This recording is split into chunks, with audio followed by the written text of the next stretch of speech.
Hello everyone, welcome to the channel. In this video, I will tell you how to connect your Pioneer XDJ RX3 to a laptop step by step. Let's get started. Step 1. Install Rekordbox. Go to the official Pioneer DJ website and download Rekordbox. It's free and needed to connect your controller to the laptop.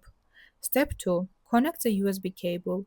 Use a USB cable that came with your XDJ RX3, plug it into your laptop and into the USB port labeled USB PC on the RX3. Step 3. Turn on the controller. Switch on the RX3. The screen should say Control Mode or ask you to choose between Export Mode and Performance Mode. Step 4. Launch Rekordbox and select Mode. Open Rekordbox on your laptop. Choose Performance Mode to use the RX3 as a full DJ controller. You may be asked to activate it. Follow the simple instructions if it's your first time. Step 5. Start DJing. You can now control tracks directly from Rekordbox using your RX3. Play, mix, and enjoy. And that's it. Your Pioneer XDJ RX3 is now connected to your laptop. If this helped, like a video and subscribe for more quick tutorials. Thanks for watching and happy mixing!